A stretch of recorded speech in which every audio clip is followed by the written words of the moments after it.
pagi Bapa di surga, kami bersyukur untuk pagi hari ini di minggu ketiga bulan Januari yang boleh kami lewati. Kami percaya Tuhan yang sudah memelihara kami. Kami percaya Tuhan yang sudah mengiringi langkah kami di tahun yang baru ini. Terima kasih Tuhan buat kasih-Mu yang tetap setia meski kami kadang kurang setia. Kami mau belajar kebenaran firman-Mu setelah kami memuji Engkau Tuhan. Dan biarlah kiranya Engkau berikan hikmat marifat-Mu supaya kami semua boleh mengerti akan firman yang akan disampaikan. Dan kuasai hamba-Mu yang penuh dengan segala kelemahan ini supaya boleh memberitakan kabar baik seturut dengan isi hati Tuhan pagi hari ini. Kami mau serahkan waktu ini Tuhan ke dalam tangan-Mu di dalam nama Tuhan Yesus. Mari sama-sama katakan amin. Puji Tuhan. Silakan duduk Bapak Ibu Saudara yang dikasihi Tuhan. Shalom. Ya, puji nama Tuhan. Kita sudah memasuki minggu ketiga di tahun 2026 ini.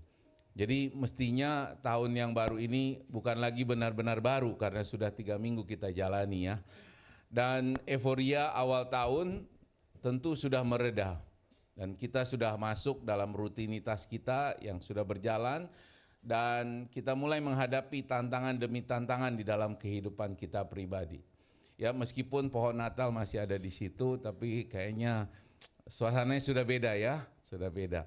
Baik, Bapak Ibu Saudara, mungkin di awal tahun kemarin kita di dalam hati mungkin sempat berkata bahwa tahun ini pasti akan lebih baik. Oh, enggak ada yang aminin ya. Ya, mungkin kita berkata tahun ini saya pasti akan lebih kuat. Tahun ini mungkin Tuhan pasti buka jalan atas setiap persoalan kita. Amin. Ya, kita berkata amin. Namun kalau kita mau menelaah hati kita, apakah kita betul-betul mengaminkan itu? Atau mungkin kita sudah mulai ada keraguan nih.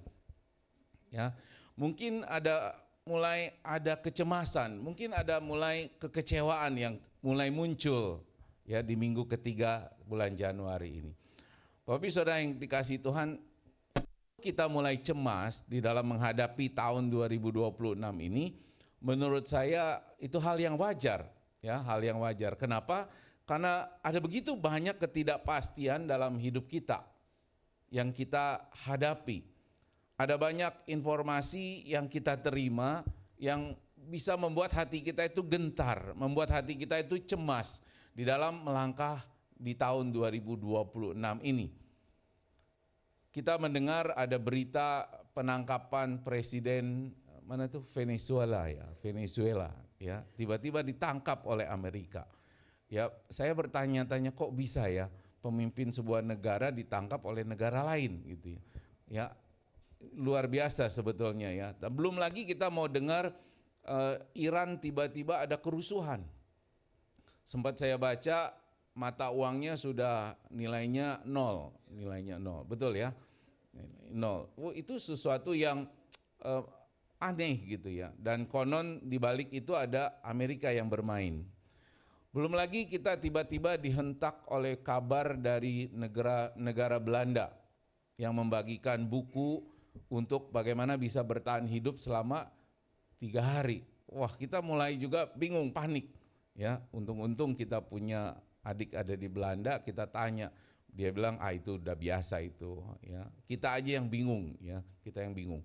Belum ditambah lagi terakhir saya ada mendengar satu di Instagram lah ya, itu seorang pejabat keamanan di negeri ini mengatakan kita harus belajar untuk mempersiapkan diri situasi darurat selama 7 hari. Berpikir ulang. Waduh, ada apa ini? Ya, ada dunia, ada apa yang akan terjadi? Ya, belum lagi kalau kita mengikuti berita-berita politik global, konon perang dunia ketiga semakin mendekat.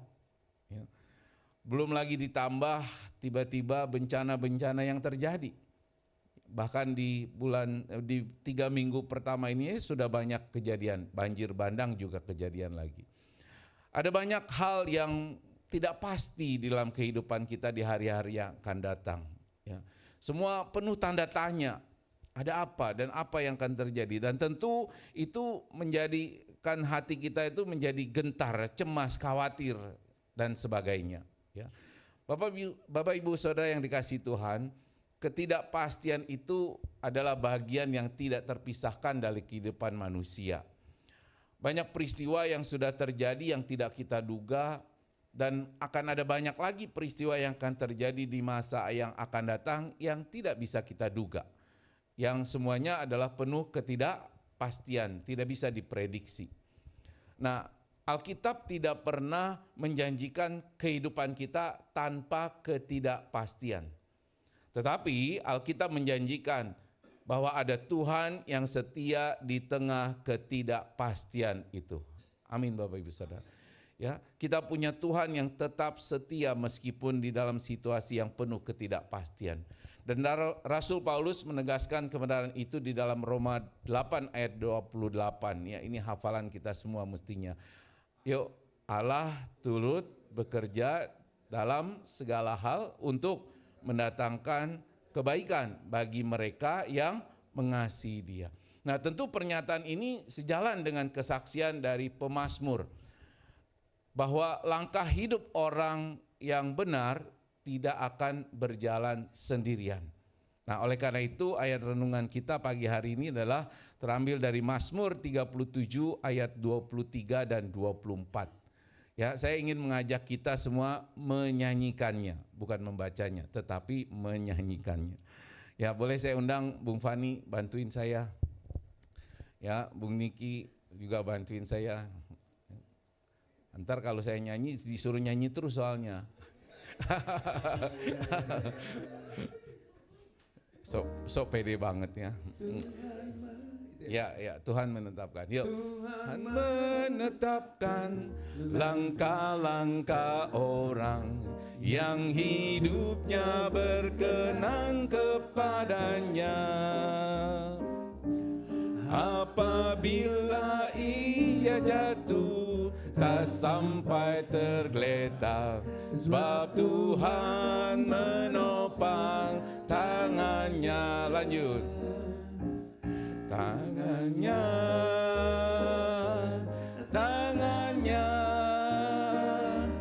sebab Tuhan menopang tangannya.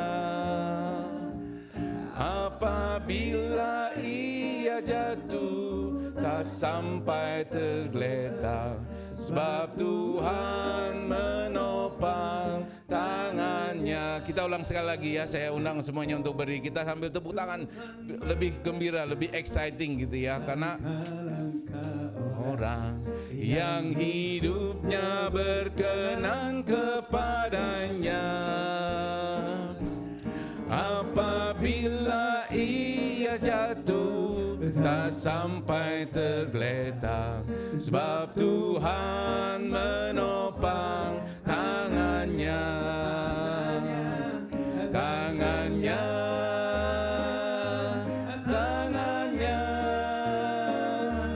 sebab Tuhan menopang tangannya. Apabila ia jatuh tak sampai tergeletak, sebab Tuhan menopang tangannya. Sekali lagi tangannya. Tangannya,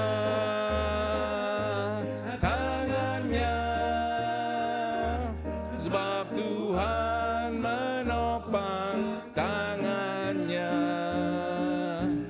Apabila ia jatuh tak sampai tergeletak, sebab Tuhan menopang tangannya. Sebab Tuhan menopang tangannya. Sebab Tuhan menopang tangannya. Oke, kita beri tepuk tangan buat Tuhan kita. Terima kasih. Silakan duduk Bapak Ibu Saudara. Ya, jadi dengan menyanyikan itu kita sudah hafal lagu, sudah hafal ayatnya ya. Dan semoga itu menjadi pedoman kita menjalani tahun 2026 dan tahun-tahun yang akan datang. Ya, Bapak Ibu Saudara yang dikasihi Tuhan, kalimat dari ayat yang barusan kita nyanyikan itu bukan berbicara tentang hasil akhir sebenarnya. Ya, jadi kalau kita lihat Tuhan menetapkan langkah-langkah. Jadi langkah-langkah saudara, bukan suatu hasil akhir. Dan langkah-langkah itu merupakan, saya ibaratkan seperti hari demi hari yang kita lewati. Setiap langkah hari demi hari yang kita akan jalani. Jadi firman Tuhan menegaskan bahwa langkah kita, hari-hari kehidupan kita itu diteguhkan oleh Tuhan. Bukan oleh situasi, bukan oleh kekuatan manusia, tetapi Tuhan yang menetapkan. Dan inilah prinsip yang ditegaskan kembali di dalam perjanjian baru, di dalam Yakobus pasal 4 ayat yang ke-15, saya bacakan buat saudara. Sebenarnya kamu harus berkata, jika Tuhan menghendakinya, kami akan hidup dan berbuat ini dan itu. Jadi setiap hari apa yang kita lakukan itu ada di dalam koridor kehendak Tuhan. Nah itu sebabnya kalau kita punya satu keinginan, punya satu rencana, punya satu harapan di masa yang akan datang, alangkah baiknya kita memohon Tuhan yang memimpin di depan. Ya, Tuhan yang menentukan. Kalau apa yang kita mau kerjakan itu sesuai dengan kehendak Tuhan, biarlah itu terjadi. Dan kalau itu tidak seturut dengan rencana Tuhan, tentu Tuhan akan tutup pintunya dan Dia akan buka jalan yang lain. Nah ini adalah hal yang penting yang perlu kita sadari di dalam menjalani tahun 2026 ini Bapak Ibu Saudara. Nah, melangkah pasti bukan berarti menguasai masa depan. Ya. Tetapi kita menyerahkan masa depan kita kepada kehendak Tuhan, kepada rencana Tuhan. Dan Yesus pun sendiri berkatakan bahwa akulah terang dunia. Barang siapa mengikuti aku, ia tidak akan berjalan di dalam kegelapan, melainkan ia akan mempunyai terang hidup. Jadi di tahun 2026 ini ketika kita mau menyerahkan hari-hari kehidupan kita, berarti kita berjalan di dalam terang sepanjang kita menjadikan Tuhan itu pemimpin di dalam kehidupan kita pribadi. Menjadikan Tuhan pemimpin di dalam kehidupan keluarga kita. Ya, terang Kristus mungkin tidak akan memperlihatkan seluruh jalan, apalagi memperlihatkan tujuan akhir di dalam perjalanan kita. Tetapi terang Kristus cukup untuk satu langkah kehidupan kita. Cukup untuk satu hari kehidupan kita. Hari demi hari kita berjalan bersama Tuhan. Inilah membuat kita melangkah dengan penuh kepastian di tengah ketidakpastian. Saya pengen bercerita hari ini, boleh ya Bapak Ibu ya? Saya mau bercerita, jadi khotbahnya bercerita. Ya, jadi ceritanya begini. Bulan Mei di tahun yang lalu, saya dan beberapa rekan kerja ditugaskan untuk melakukan survei sebuah lahan yang dimiliki oleh perusahaan tempat saya bekerja hari ini di Cicalengka. Ya, kurang lebih luasnya ada 100 hektar. Ya, 100 hektar. Nah, sebagian kecil area itu dipergunakan memang untuk peternakan sapi. Jadi disuruh melihat juga kondisi peternakan sapi yang sudah cukup lama terbengkalai gitu. Nah, karena perintah pimpinan jadi ya kami harus pergi untuk memeriksa fasilitas. Dan pimpinan saya berkata, coba lihat tanah itu apa yang kita bisa buat dengan tanah 100 hektar itu. Nah, maka pergilah kami dan juga dipesan coba tinjau ada sebuah rumah kayu di atas bukit yang mestinya bisa jadi tempat peristirahatan gitu, ya. Bukan peristirahatan yang terakhir, bukan, tapi tempat peristirahatan. Ya, dan lalu kami pergi pertama-tama kami lihat kondisi kandang sapinya yang tinggal 4 ekor waktu itu dan ya cukup terawat meskipun kondisinya tidak terlalu bagus. Ya, karena ada 2 yang menjaga di situ. Dan luar biasanya adalah kita lihat ada anak sapi yang baru 1 minggu dilahirkan. Ya, jadi masih menyusu dengan ibunya. Nah, kondisi itu kita lihat, kemudian fasilitas pengolahan dan sebagainya kita juga lihat, dan ya memang cukup mengenaskan karena kurang terurus, kurang terawat gitu. Nah, setelah survei kandang sapi, maka kita pergi untuk melihat seluruh areal. Jadi dari kandang sapi itu harus muter ke jalan yang cukup besar, jalan desa. Baru dari situ kita menuju ke rumah kayu supaya bisa melihat keseluruhan lahan gitu ya. Nah, sebelum mulai berangkat itu jalannya jalan setapak, kiri kanan semak. Saya dikasih sepatu boot, saudara. Sepatu boot ya. Terus saya bilang, kenapa sepatu boot, kan susah jalannya, berat itu. Udah Pak, pakai aja ini. Saya bilang, enggak, saya enggak pengen pakai sepatu boot, susah nanti jalannya. Saya bilang, ya udah, jadi saya jalan. Ya. Nah, kita dipimpin oleh seorang penjaga yang memang dulunya pemilik lahan itu, kemudian kita pekerjakan jadi penjaga lahan. Sebut saja namanya Pak Tohir ya, Pak Tohir. Ya, karena saya lupa nama sebenarnya. Udah sebut aja namanya Pak Tohir. Ya, nah jadi Pak Tohir yang memimpin di depan nih, saya di belakangnya, teman-teman yang lain ada di belakang mengikuti ya. Awalnya jalannya lumayan datar, meskipun semak-semak, jalan setapak, jalannya datar. Ya, wah enteng lah, saya pikir nih enteng, gampang, kita udah jalan aja gitu ya. Nah, terus saya mulai tanya, Pak Tohir, nih jauh gak lokasi rumah kayunya? Enggak, deket kok, ya deket aja. Tinggal lewatin bukit ini selesai gitu, kita udah sampai. Oh iya, gampang lah, ya bukitnya juga kelihatan gak terlalu terjar Bapak Ibu Saudara. Meskipun lumayan capek, ya udah kita jalan aja terus, melangkah di belakangnya Pak Tohir mengikuti. Lalu kemudian tiba di jalan yang becek tanahnya, berair, ya tanah merah, becek. Waduh, saya bilang kok nggak dikasih tahu ya jalan becek gini ya. Makanya pantesan tadi disuruh ganti sepatu boot rupanya ya. Tapi ya sudah ya, mau melangkah lagi. Sayang sepatunya waktu itu masih agak baru sih ya. Terus warnanya abu-abu kayak Bung Niki gitu ya. Jadi bayangin kan kalau kena tanah merah itu kotor banget. Saya bilang, waduh gimana ya, udah mau nekat terobos saja. Terus tiba-tiba dari belakang, Pak, tenang, ini ganti sepatunya. Jadi sepatu bootnya rupanya dibawain. Ya puji Tuhan, ya udah ganti sepatu ya, baru jalan lagi. Terobos itu, tanah merah itu. Nah, tapi meskipun sepatu boot itu kan ada kasar di bawahnya. Dia sempat beberapa kali terpleset meskipun tidak jatuh. Yang di belakang sempat ada yang lumayan tergelincir juga. Ya tapi ya udah kita jalan aja. Ya terus mulai nanjak, napas mulai makin berat nih ya. Keringat udah mulai mengucur tapi memang udaranya dingin tapi kan nanjak gitu bukit ya. Ya sudah kita jalan terus. Pak Tohir ya tetap aja dia jalan di depan ya dengan gagah perkasa, dia stabil karena ya memang udah tiap hari jalanannya kali ya. Jadi seakan-akan dia sudah menyatu dengan alam. Sesekali dia menoleh ke belakang dan lihat kita, ayo Pak, ya sedikit lagi. Ya dia sih ngomongnya sedikit lagi, gitu. Tapi nggak nyampe gitu kan. Ya nggak nyampe. Sebentar lagi nih setelah tanjakan ini pertama udah ringan lah gitu ya. Udah kita naik tanjakan pertama. Nggak selesai juga, masih ada lagi tanjakan. Ya udah Pak, pokoknya kita pasti sampai, tenang aja, pasti sampai. Jalannya memang begini, ya jalannya begini. Ya akhirnya kita jalan terus sambil nanjak ya. Udah cukup lumayan, semak-semaknya udah agak berduri gitu. Kemudian kita masuk di jalan yang agak sempit banget ya, jalan setapak agak sempit banget, udah pohonnya udah nggak kelihatan apa-apa. Ya si Pak Tohir, tenang Pak, udah sedikit lagi, bentar lagi kelihatan rumah kayunya. Ya, gimana kelihatan orang pohon di mana-mana gitu ya. Tapi kita jalan terus ya.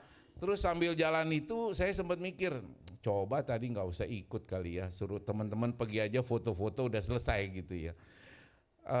Ya tapi karena sudah terlanjur ya udah jalan aja terus ya.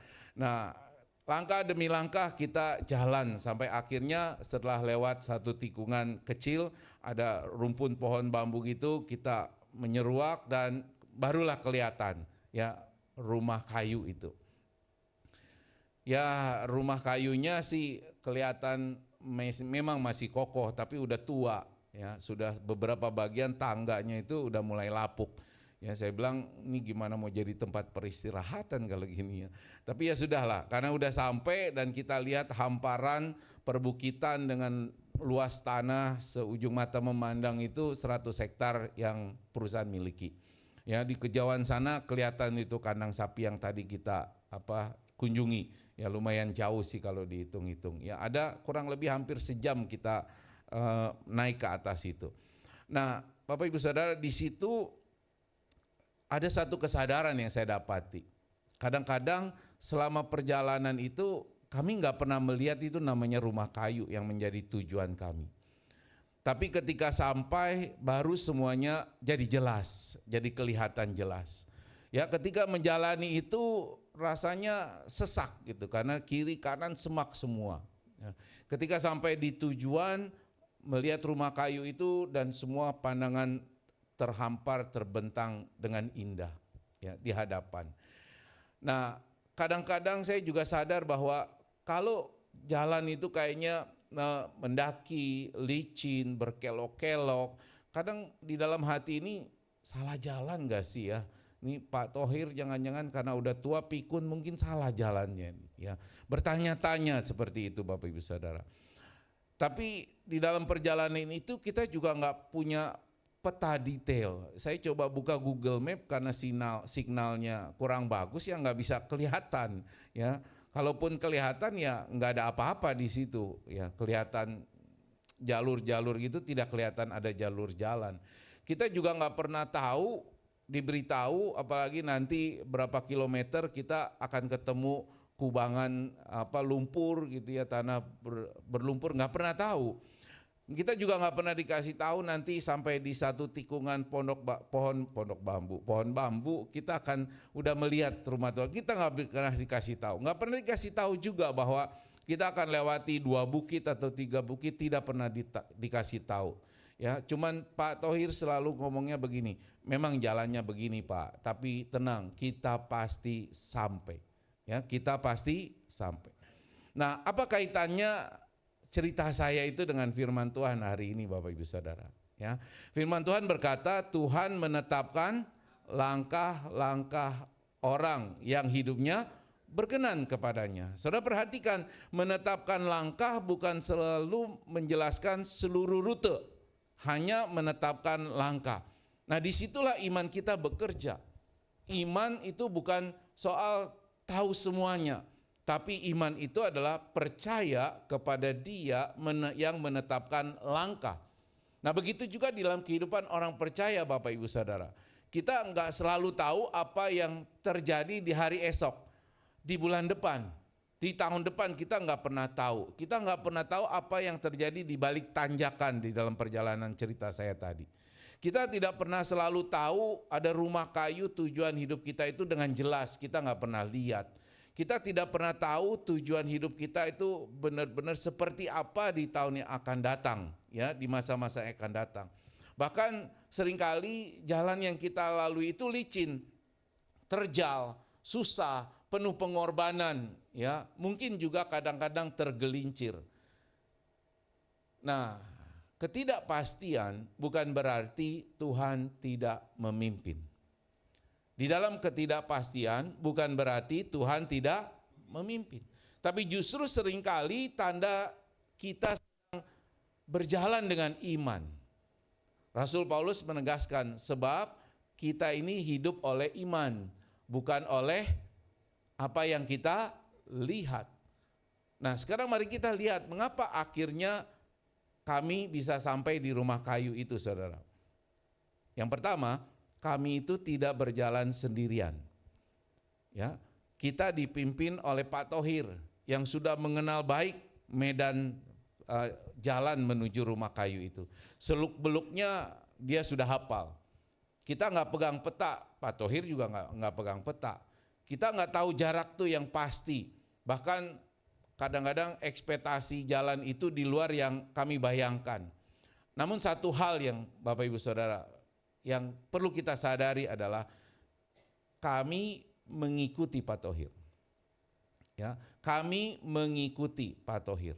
Nah, keputusan untuk mengikuti itulah yang akhirnya membawa kami sampai kepada tujuan. Jadi Mazmur 37 ayat 23 itu mau memberikan ukuran kepada kita tentang siapa yang langkahnya ditetapkan oleh Tuhan, yaitu orang yang benar. kita harus mengikuti Tuhan sebagai pemimpin kita, karena Dia yang menetapkan langkah-langkah kita. Ya, Tuhan menetapkan bukan langkah orang yang pintar, bukan menetapkan langkah orang yang hebat, bukan menetapkan langkah orang-orang yang kuat, tapi Tuhan menetapkan langkah orang yang hidupnya berkenan kepada Tuhan. Ya, yang berkenan kepada Tuhan itu seperti apa? Ya, pertama, membuat keputusan untuk mengikut Tuhan.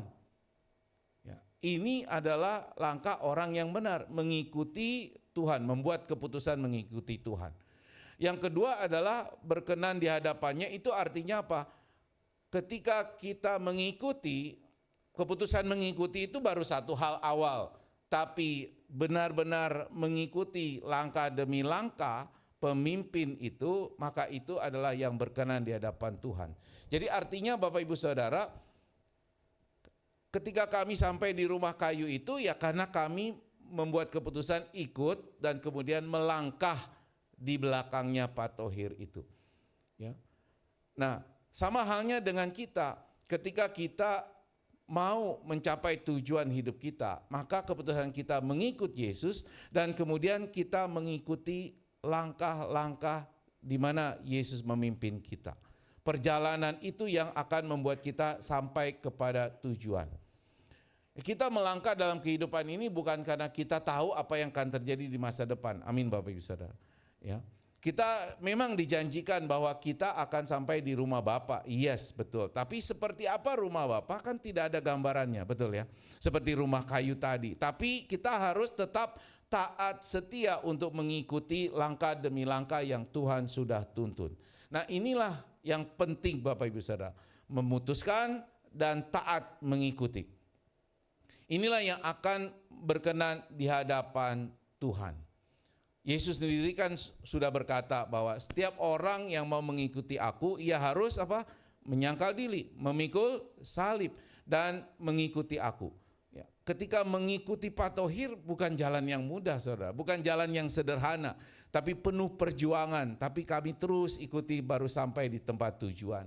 Sama halnya ketika kita melangkah dalam pimpinan Tuhan, ya kita harus terus melangkah sampai kita tiba di tempat tujuan.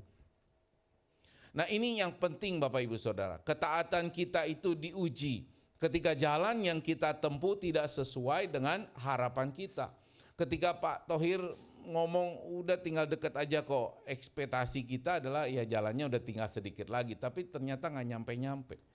Kenyataannya muncul tanjakan, muncul jalan yang licin, ya, muncul semak-semak yang berduri. Nah, pada titik itu, waktu saat itu bisa aja saya bilang udah kalian lanjutin aja, saya turun balik lah ya, susah gitu ya. Tapi enggak dilakukan. Kenapa? Ya udah tanggung, udah terlanjur, udah jalan tinggal sedikit lagi. Ya, kita tetap berjalan, bahkan berusaha menikmati medan yang terjal itu, ya. Berusaha menikmati sekalipun sebenarnya enggak menikmati. Tapi inilah yang membawa kita akhirnya sampai di tempat tujuan. Bapak Ibu Saudara, di situ Tuhan mengingatkan saya waktu itu bahwa hidup yang berkenan kepada Tuhan ya adalah ketaatan yang sejati. Yuk sama-sama bilang ketaatan yang sejati. Ya, taat bukan karena jalannya nyaman, taat bukan karena hidup kita baik-baik saja, taat bukan karena aman-aman saja dalam kehidupan, taat bukan karena hidup kita berkelimpahan diberkati, tapi taat karena Tuhan yang memimpin langkah kehidupan kita. Ya, bukan cuma tujuan akhir kita ke rumah Bapa, tujuan kita di dalam kehidupan kita pribadi. Ya, tentu tahun ini ada banyak doa harapan saudara dalam kehidupan pribadi. Amin. Ya, mungkin ada yang doa berharap bisa beli mobil. Oh enggak ada yang aminin, cuma satu ya. Terkabul doanya. Yang lain enggak usah ya Pak Niki ya. Ya, mungkin tahun ini ada harapan ya bisa dapat penghasilan yang lebih, bisa jalan-jalan ke luar negeri mungkin ya. Ya banyak harapan-harapan tujuan kita. Percaya kalau itu sesuai dengan kehendak Tuhan pasti akan terjadi. Amin. Ya, meskipun jalannya sulit, perjuangannya berat, tapi kalau itu kehendak Tuhan pasti terjadi. Yang penting adalah kita tetap taat dan setia. Nah, taat dan setia dalam hal apa Bapak Ibu Saudara? Ya, saya mau ajak kita buka dari kitab Yohanes pasal yang ke-14. Yohanes pasal 14 ayat yang ke-15. Ya, ayat yang ke-15 bilang begini. Jikalau kamu mengasihi aku, kamu akan menuruti segala perintahku. Ya. Pak Thohir bukan cuma jalan, tapi dia juga memberi perintah. Ya, Pak, jalannya agak minggir, injak rumput karena di tengah licin, melipir.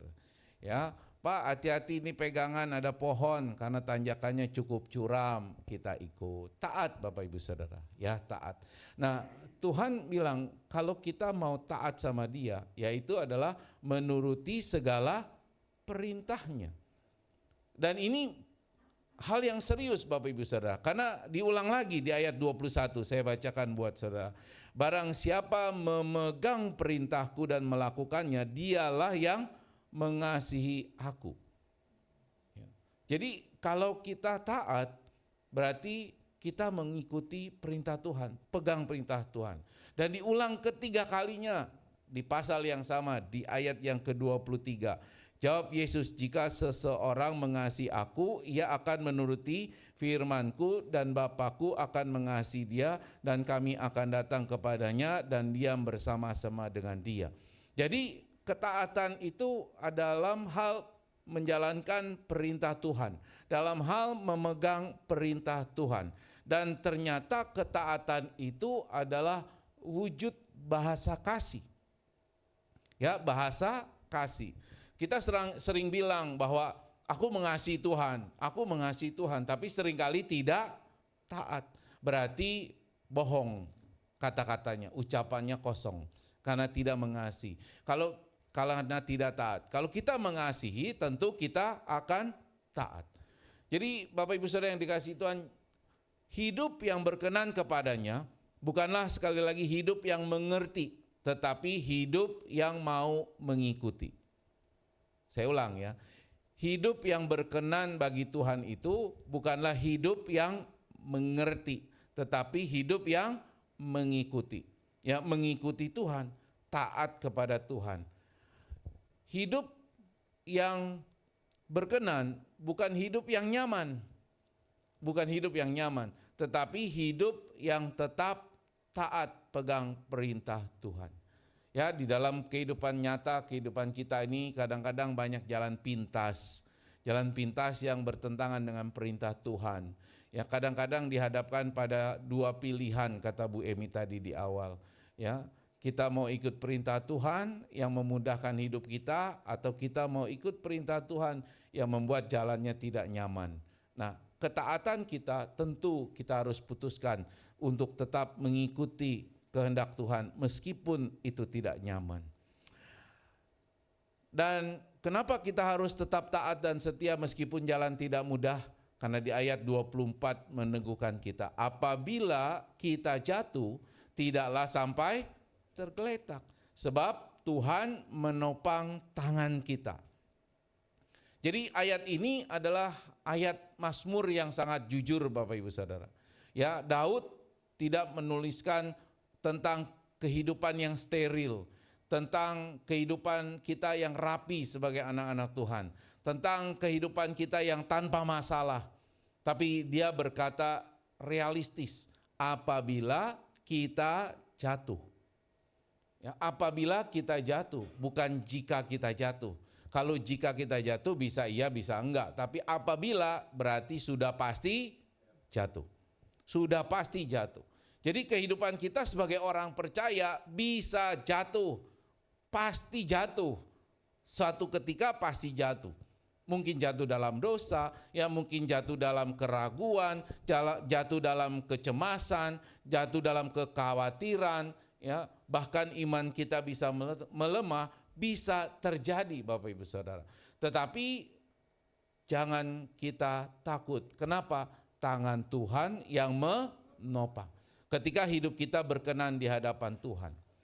Nah, pengalaman menuju perjalanan ke rumah kayu itu Bapak Ibu Saudara menggambarkan satu kebenaran. yang bagi saya memperjelas ayat ini. Ada momen ketika langkah kami goyah. Ada momen ketika rasanya udah mau nyerah aja. Ya, ada momen ketika mungkin terpleset dan jatuh. Ya, nanti waktu turun itu lebih banyak yang jatuh. Nah, waktu naik gampang, ya waktu turun banyak yang jatuh, Bapak Ibu Saudara. Ya, ada kelelahan, ada rasa khawatir juga cemas sudah pasti.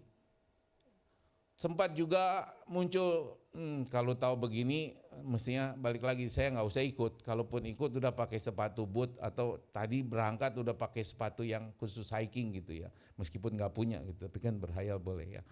Nah, semua itu nyata Bapak Ibu Saudara. Namun satu hal yang penting, jatuh tidak boleh membuat kita berhenti.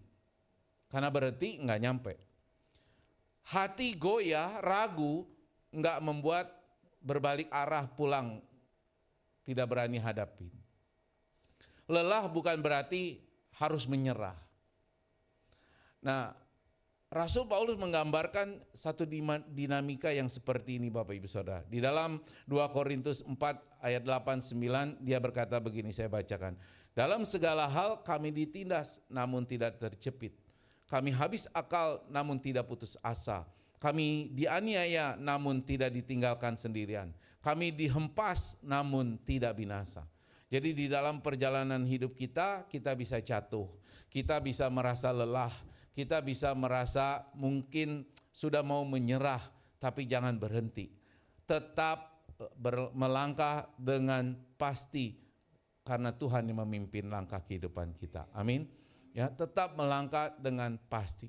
Orang yang berkenan kepada Tuhan sekali lagi bisa jatuh, akan jatuh, tapi yang penting tidak binasa.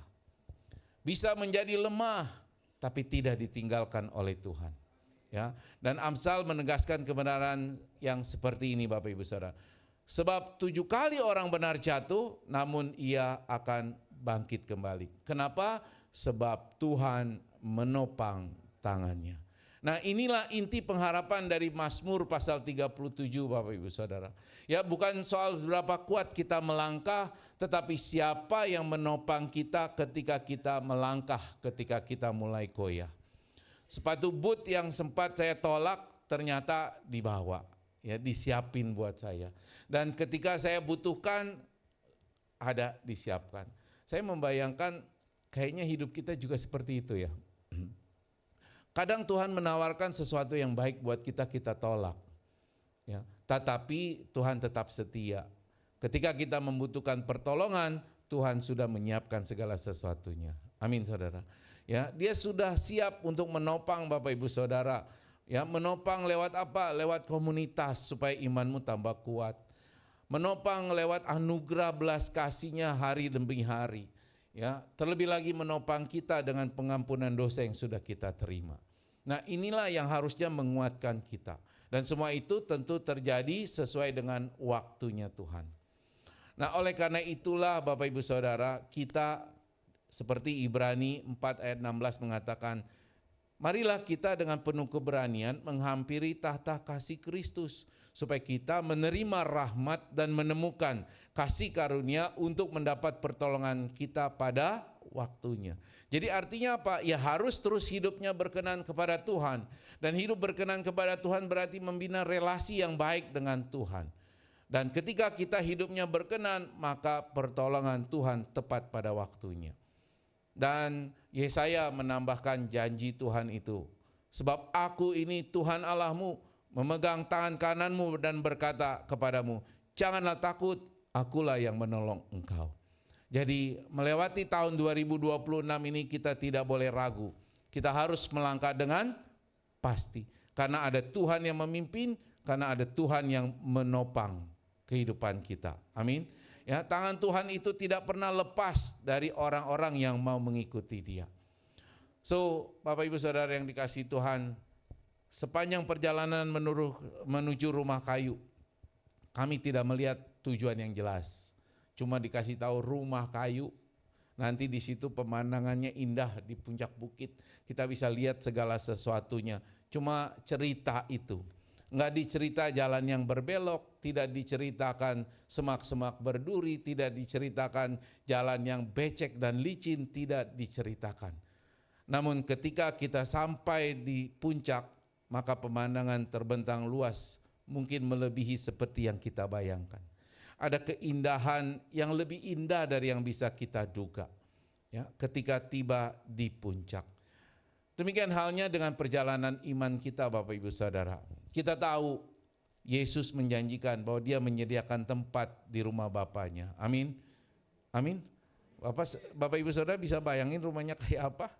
Kita tidak pernah bisa bayangkan. Tapi saya percaya itu jauh lebih indah dari yang bisa kita bayangkan. Dan kita pasti akan tiba di rumah Bapa kalau kita terus setia mengikuti Yesus. Amin. Nah, inilah hal yang penting, Bapak Ibu Saudara. Ya, sekali lagi kita jalani hidup kita bukan karena melihat, tapi jalani hidup kita dengan percaya. Maka melangkahlah dengan pasti, karena ada Tuhan yang menjadi pemimpin di dalam kehidupan kita. So, perjalanan mengikuti Pak Thohir, Bapak Ibu Saudara, hanya sebuah gambaran sederhana. Namun sangat kuat berkaitan dengan iman kita. Ya, kita tidak memimpin hidup kita, tapi kita mengikuti Yesus yang memimpin kehidupan kita. Amin. Kita tidak mengatur kehidupan kita, tetapi kita percaya kepada Tuhan yang mengatur segala sesuatunya. Amin. Ya, kita tidak pernah tahu segala sesuatu di masa yang akan datang, apa yang akan terjadi. Tapi kita tetap taat dan setia mengikuti pimpinan Tuhan. Amin, Bapak Ibu Saudara. Ya, dan itulah sebabnya sekali lagi kita perlu ingat bahwa Tuhan menetapkan langkah-langkah orang yang hidupnya berkenan kepadanya. Ya, dan Yesus sendiri sudah berjanji, aku menyertai kamu senantiasa sampai kepada akhir zaman. Ya, so selama kita mengikuti Tuhan, mari melangkah dengan pasti, meskipun jalan hidup penuh ketidakpastian. Mari kita jalani tahun 2026 ini dengan langkah pasti itu, bersama Yesus pimpinan kita. Ya, dan kita pasti akan tiba di tujuan akhir kita, baik dalam kehidupan di dunia maupun setelah kita kembali ke rumah Bapa. Tuhan Yesus memberkati. Mari kita berdoa. Bapa di surga, terima kasih buat firman-Mu yang boleh kami dengar dan kami renungkan. Yang meneguhkan kami Tuhan di tengah-tengah keraguan menjalani tahun-tahun kehidupan kami, khususnya tahun 2026 ini. Di tengah-tengah berita yang suka menggetarkan hati kami, yang bisa membuat kami menjadi khawatir akan kehidupan masa depan. Tapi kami percaya sesuai dengan firman-Mu bahwa Engkau telah menetapkan langkah-langkah hidup kami ketika kami hidup berkenan kepada Tuhan. Dan ketika kami jatuh, apapun yang kejadian dalam hidup kami percaya Engkau yang akan menopangnya. Karena Engkau tidak akan membiarkan kami jatuh sampai tergeletak. Terima kasih buat firman-Mu Tuhan, dan biarlah firman-Mu itu teguh tertanam di dalam hati dan pikiran kami. Terpujilah Engkau di dalam nama Tuhan Yesus. Haleluya. Amin. Bapak Ibu Saudara, saya ingin mengajak kita meneguhkan firman Tuhan ini untuk kita bisa melangkah pasti. Ya, kita akan nyanyikan satu lagu lagi. Ya, lagu lama. Yuk kita berdiri, yuk kita nyanyi sama-sama. Langkahku diatur oleh Tuhan, amin. Dan tangan kasih-Nya memimpinku di tengah gelombang dunia menakutkan. Hatiku tetap tenang teduh. Tiap langkahku, ku tahu Tuhan yang pimpin.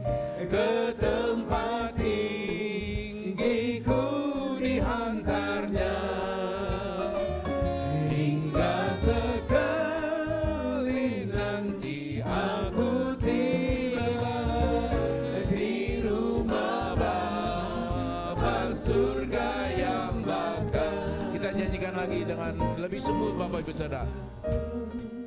Diatur oleh Tuhan dan tangan kasih-Nya memimpinku di tengah gelombang dunia menakutkan.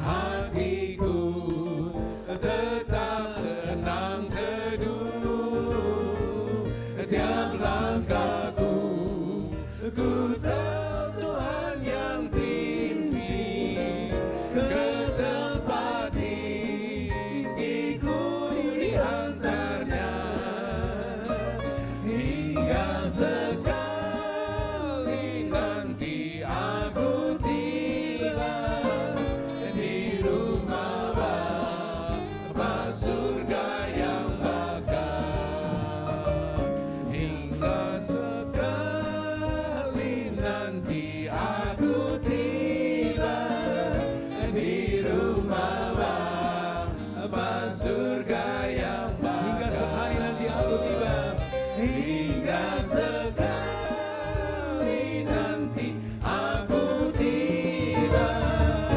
di rumah Bapa surga yang bakal. Kita beri tepuk tangan buat Tuhan kita Yesus. Silakan duduk Bapak Ibu Saudara. Tuhan Yesus memberkati.